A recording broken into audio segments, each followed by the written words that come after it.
are now listening to the IELTS podcast. Learn from tutors and ex-examiners who are masters of IELTS preparation.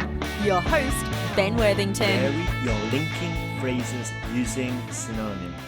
Hello there, my name is Ben Worthington, and in this tutorial I'm going to give you a few examples of some poor paragraphs and some excellent paragraphs and how we can vary our linking phrases using synonyms. This is an incredibly valuable tutorial, especially if you're aiming for band 7 or above. Now, before we start, let me tell you who I am. My name is Ben Worthington, and I'm from the UK. I haven't lived there for 20 years, and that's probably why you can understand my accent. And you'll probably find this with most competent, experienced and knowledgeable English tutors, that they'll probably adapt their accents so that non-native English speakers can understand them. However, the more adept, astute of you listeners will possibly hear a northern tinge. That's because I'm from the north in the UK, and some vowel sounds will just never be changed, no matter how hard I try. I mean, I don't try that hard. I just go for clarity rather than trying to sound like the King of England, for example. Now, I got into teaching and I quickly specialized into IELTS because this is where the motivated students are, the smart students, the students who are going places. And as a tutor, working with you, basically, is the most rewarding. You know, just a side note, I had a class of adolescents once, and it was horrible. They were there because their parents forced them to. And I was, 30% of the time disciplining the class, 30% of the time motivating the class, and then at best, another 30% of the time actually trying to teach them, and then 10% of the time just doing administration stuff like taking the register, asking for homeworks and stuff like that. And it wasn't the best experience. And then switched to working with the IELTS students, and wow, what a change. And how did I start working with IELTS students? Well, one fell into my lap, literally. Not literally, sorry. One fell into my lap, and we were struggling. Both of us were struggling with Task 2. And as a tutor, this is kind of embarrassing. And I was like, I've got to get a hold of this. I've got to get it together. So I started asking other IELTS tutors what the deal was, other academic writing experts. Then I started recording my conversations with them. Then I released them as podcasts. And, I took what worked, I put it into our online course, and fast forward to today, and we've now got the online essay checker that's just getting amazing results for students. We're launching our speaking bot very soon. Not very soon, actually. It's probably going to be in a couple of months. and that's going to be an equally powerful tool, because as you all know, smart students nowadays are using tools to pass the exam and not information. And the essay checker we've got on our site at IELTSPodcast.com is a great example, and we're building a new tool at the moment. And if you're a developer with language application experience, and you know Python, LangChain, and you know how to integrate APIs and all of this, then please get in contact and we can talk. Send us an email to ben@IELTSPodcast.com.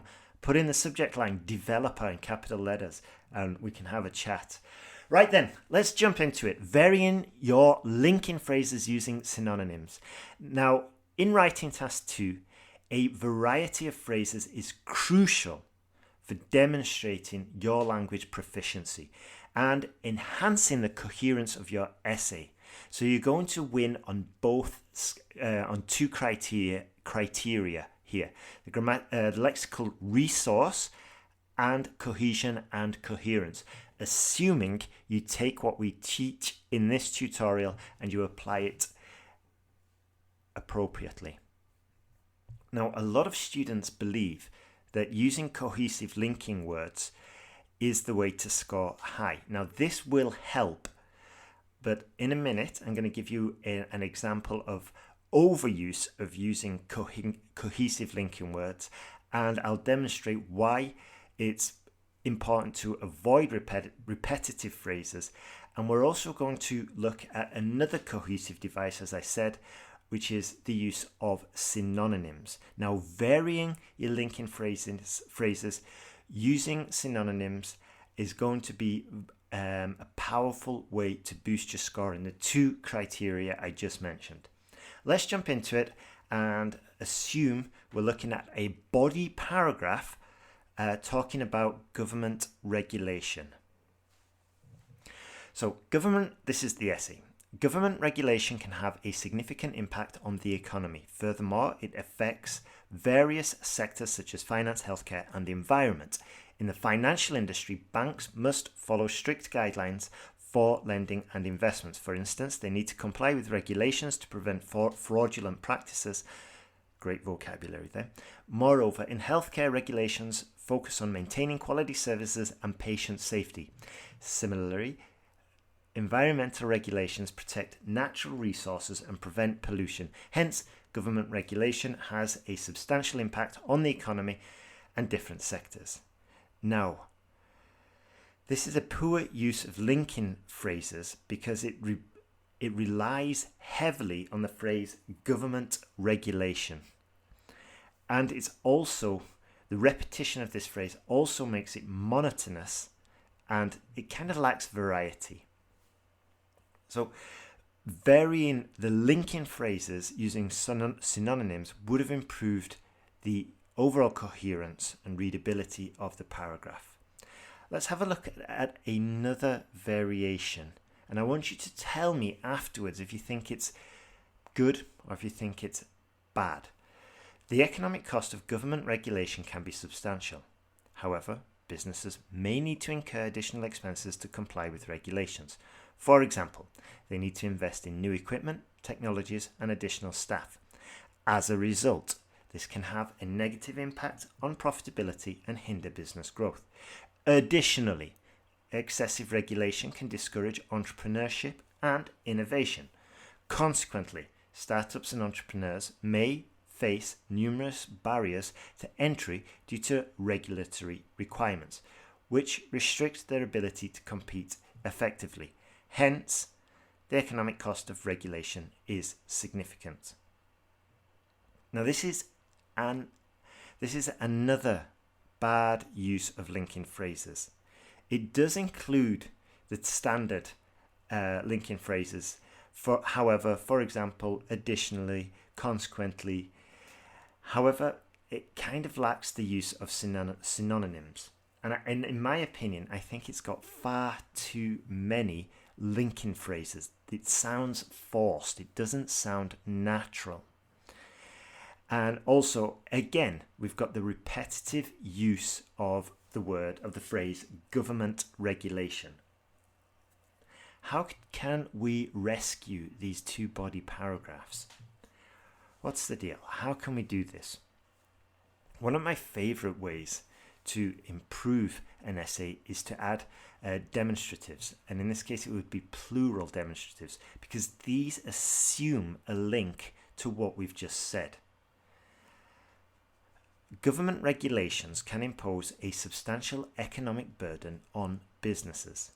In order to comply with these regulations, companies can often face increased expenses. Can you see here we said these regulations, obviously referring to a point we've just mentioned before. So you may believe demonstratives and plural demonstratives, these and those, might be a little bit basic, but they improve the coherence, and we don't have to repeat the entire phrase again. We can assume the reader understands what we are referring to. Now, use these with a little bit of caution, because in the prior sentence we had substantial economic. Government regulations can impose a substantial economic burden on businesses. In order to comply with these, companies often face increased expenses. Now, it could be unclear if I just say these on its own. It could be unclear as to which I'm referring to. Am I referring to the businesses, or am I referring to the other plural in the sentence, which was regulations? So in some cases, we do still need to put a little bit of specificity. We do need to be a little bit specific as to which plural we are referring to. Not in all cases, but if you think there is a chance, it could be worthwhile just clarifying for the reader and therefore reducing reader strain, or stopping the examiner, smash his head against the desk. I'm only joking. I think most of the essays nowadays anyway are computer evaluated and then just reviewed by an examiner afterwards. Anyway, let's carry on with the body paragraph. For instance, they may need to invest in new equipment, technologies, and additional staff. These added costs, can you see we've got these demonstratives, they're linking throughout, and it's quite clear as to which we're referring to. These added costs can reduce profitability and hinder the growth potential of businesses.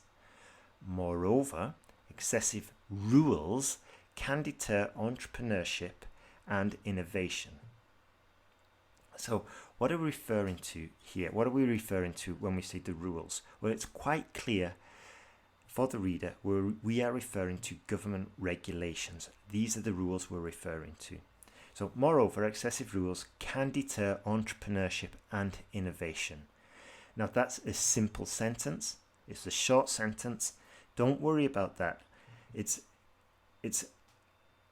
It adds value to this body paragraph because we've got sentence variety. We've got long sentences, short sentences, and medium sentences, making it easier to read. If we've got an essay full of long and complex sentences, we're in the danger zone because one, it becomes quite difficult to read, and two, the longer the sentence, the greater the chance of a grammatical mistake. So it's also safer just to add the occasional short sentence, and they do have their purpose. Next sentence. Startups and entrepreneurs face numerous barriers to entry due to regulatory requirements, limiting their ability to compete with established companies. Again, we didn't say government regulations here, we say regulatory requirements, and we're using the same word. We're just using a different variation, regulatory. We're using the adjective instead of the noun. Therefore, it is evident that the economic burden imposed by government oversight is significant. So again, instead of saying government regulations, we've said government or governmental oversight. So we changed the word again. We've gone from government regulations to governmental oversight. Now this dexterity, this ability with the language comes from studying the root word and looking for variations and getting familiar with the different combinations we can do. And this leads to kind of like another shortcut, which you will probably have discovered when you're learning languages, especially English in this case, that once you learn the formulas, you can, instead of just learning it rote and memorizing, once you learn the formulas for getting the adverb from the verb, from getting the adjective from the noun, once you learn these formulas of the transformation and how the language works, you will see an exponential increase in your vocabulary, and you haven't done it. You haven't acquired this extra vocabulary by memorizing another 1,000 words. You memorized, or you learnt, the actual rules that you can use to expand on the existing words that you know. I discovered this when I was learning Spanish. I learnt that instead of, celebration, if I wanted to say celebration in Spanish, I could just say celebración. and I just change the vowel sounds, and boom.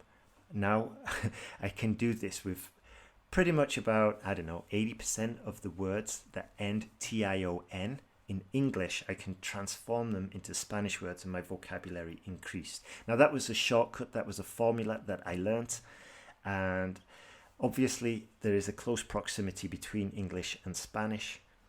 There probably isn't that proximity with maybe Chinese and English, for example. However, once you do get a grip on the root words and you do start and you've got a corpus of vocabulary, you've got a substantial vocabulary bank, once you apply the rules, you can still change and find the adjective and find the verb and just start expanding your vocabulary that way. Now, just going back to the body paragraph, I just want to highlight some of the synonyms. So instead of government regulation, we said oversight, we said regulatory requirements, and these not only add the variety, but they enhance the coherence and the readability. Now, here's a list of useful words with some example sentences. Government regulations aim to protect consumers and ensure fair competition. Furthermore, they contribute to the overall stability of the market. Another one, in addition. Businesses must comply with various regulations related to safety, health, and environmental protection. In addition, they need to adhere to labour laws and taxation requirements. Adhere, A-D-H-E-R-E, basically means to follow, but it's one of those high-level vocabulary terms that are useful to learn. You definitely get a little you'll definitely improve your score by using higher level words like that. Additionally, excessive government regulation can have a detrimental impact on small businesses. Additionally, it can hinder economic growth and discourage investment. Now there's two key phrases there, two key words, detrimental. It's a very, very useful, valuable, important word to learn, especially for task 2, because we are always getting asked about the negatives, the drawbacks, and detrimental is a useful synonym to use to vary our language, so we don't have to keep saying negative or the disadvantages or drawbacks, which are kind of widespread. Now, hinder is it's definitely up there with the higher level C1, C2, Band 8, Band 9 words. Hinder means like to prohibit or to have a negative effect. So again, we can use it in the same stream as detrimental, negative, drawback, but do get used to it. Write out a couple of sentences, check them that you've got that you're using it correctly, because otherwise you could end up losing points. Moreover, I used to have a friend, my friend back at uni his favourite linking device was nevertheless.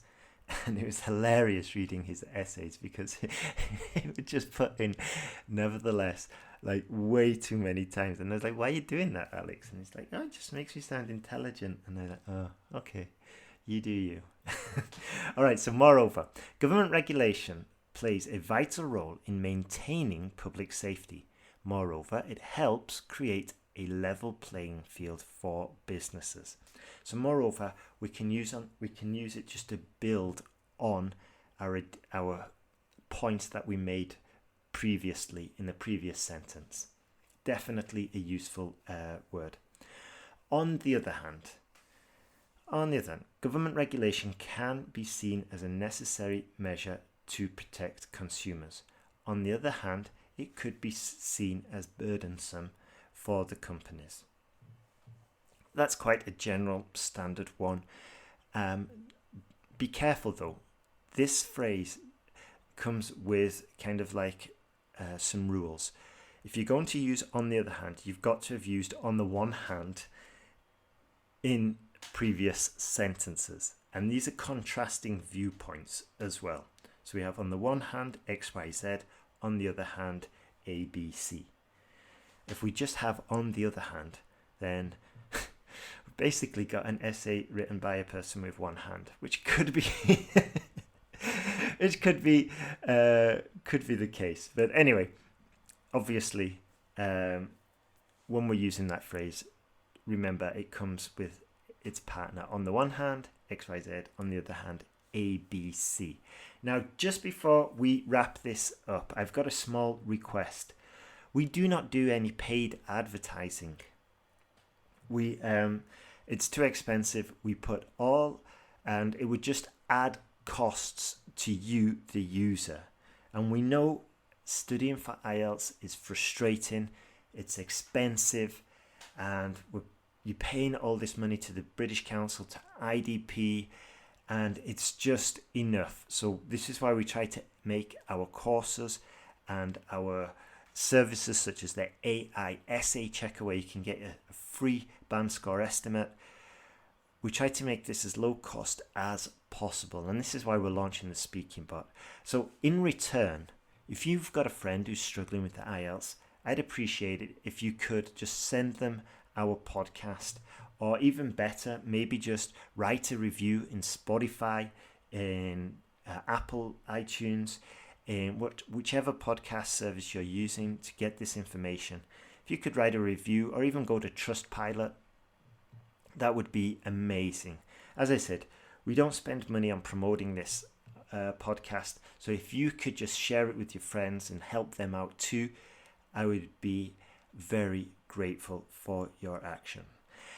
And that's it. If you are still struggling with the IELTS, then go to IELTSPodcast.com, sign up for our newsletter. We are sending lots of valuable information and access to tools to help you pass faster.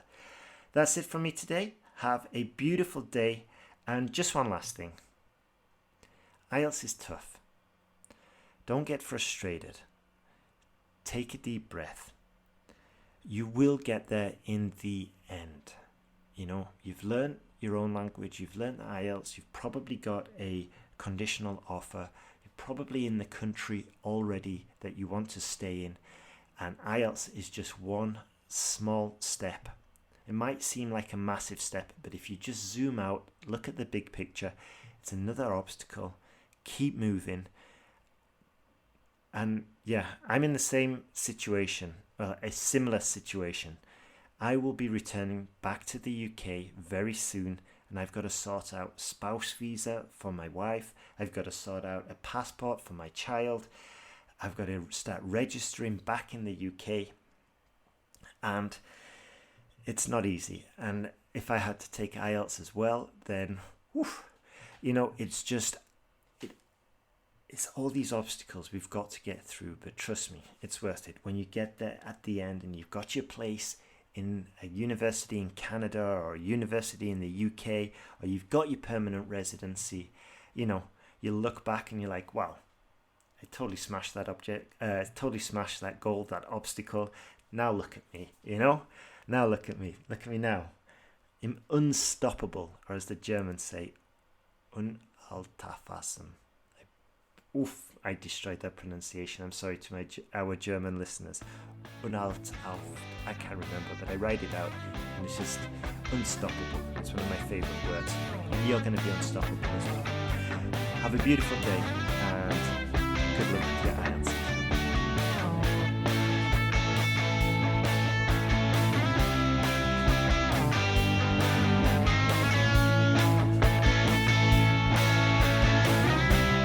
Thanks for listening to IELTSPodcast.com.